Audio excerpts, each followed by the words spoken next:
നമസ്കാരം, ഗായൂസ് ഗൈഡൻസ് ഡയറക്റ്റിലേക്ക് സ്വാഗതം. ഇന്ന് നമ്മൾ നോക്കാൻ പോകുന്നത് നിങ്ങളുടെ ഒരു ആഗ്രഹം നിങ്ങൾ മനസ്സിൽ കാണുക. അതിനുവേണ്ടി ഈ 3 കാർഡുകളിൽ ഏതെങ്കിലും ഒന്ന് നിങ്ങൾ മനസ്സിൽ കണ്ടിട്ട് പ്രാർത്ഥിക്കുക. ആ ആഗ്രഹം എന്താണ് എന്നുള്ളത് മനസ്സിൽ വ്യക്തമായി കണ്ട് ഒരു ഡീപ്പ് ബ്രീത്ത് എടുത്തിട്ട് ആ ആഗ്രഹം മനസ്സിൽ കണ്ടുകൊണ്ട് 3 കാർഡുകളിൽ ഒരു കാർഡ് സെലക്ട് ചെയ്യുക. അപ്പോൾ ആദ്യത്തെ കാർഡ് സെലക്ട് ചെയ്തവരുടെ റിസൾട്ട് നോക്കട്ടെ. ഏസ് ഓഫ് സ്വാർഡ്സ് ആണ്.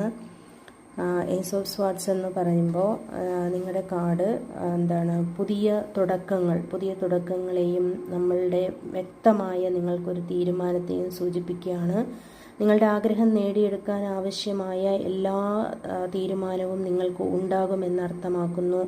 ഒരു പുതിയ ഐഡിയ നിങ്ങൾക്കുണ്ട്. അതുപോലെ തന്നെ ബുദ്ധിപരമായിട്ട് തന്നെ ഒരു മുന്നേറ്റത്തിനും ഈ കാർഡ് സൂചിപ്പിക്കുന്നു. നിങ്ങളുടെ ലക്ഷ്യത്തിലേക്ക് നല്ല എനർജിയോടെ മുന്നോട്ട് പോകാനുള്ള സാധ്യത ഇതിൽ കാണിക്കുന്നുണ്ട്. ഇനി രണ്ടാമത്തെ കാർഡ് സെലക്ട് ചെയ്തവർക്ക് എന്താണ് വന്നിട്ടുള്ളത് നോക്കാം. വന്നിട്ടുള്ളത് 2 ഓഫ് വാൻസ് ആണ് വന്നിട്ടുള്ളത്. 2 ഓഫ് വാൻസ് എന്ന് പറയുന്നത് ഈ കാർഡ് ഒരു പ്ലാനിങ്ങിൻ്റെ കാർഡാണ്. ഒരു കാര്യം തുടങ്ങുന്നതിനെ കുറിച്ച് അല്ലെങ്കിൽ ഒരു പ്രധാനപ്പെട്ട തീരുമാനം എടുക്കുന്നതിനെ കുറിച്ച് നിങ്ങൾ ആലോചിക്കുന്നുണ്ടാവും. നിങ്ങളുടെ ലക്ഷ്യത്തിലേക്കുള്ള യാത്രയിൽ നിങ്ങൾ ഒരു പ്രധാനപ്പെട്ട വഴിത്തിരിവിൽ എത്തിയിരിക്കുകയാണ്. നിങ്ങൾക്ക് ചിലപ്പോൾ ഒന്നിലധികം വഴികൾ മുന്നിലുണ്ടാകാം. ശരിയായ തീരുമാനം തിരഞ്ഞെടുക്കാനുള്ള സമയമാണ് ഇത് കാണിക്കുന്നത്. ഇനി മൂന്നാമത്തെ കാർഡ് സെലക്ട് ചെയ്തവർക്ക് വന്നിട്ടുള്ള കാർഡാണ് ദ സ്റ്റാർ എന്ന കാർഡാണ് വന്നിട്ടുള്ളത്. സ്റ്റാർ എന്ന കാർഡ് സൂചിപ്പിക്കുന്നത് ഇത് ഒരു നല്ല ഒരു സൗഖ്യത്തിൻ്റെയും അല്ലെങ്കിൽ നല്ലൊരു പ്രകാശത്തിൻ്റെയും കാർഡാണ് വന്നിട്ടുള്ളത്.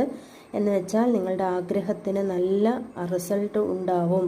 നിങ്ങൾക്ക് യൂണിവേഴ്സിൻ്റെ സപ്പോർട്ട് ഉണ്ടെന്ന് കാണിക്കുന്നു. ഇത് നല്ല സൂചനയാണ്. നിങ്ങളുടെ ഡ്രീംസ് യാഥാർത്ഥ്യമാക്കാൻ സാധ്യതയുണ്ടെന്നാണ് കാണിക്കുന്നത്. പ്രതീക്ഷ കൈവിടാതെ മുന്നോട്ട് പോവുക. Thanks for watching my videos. Okay, thank you.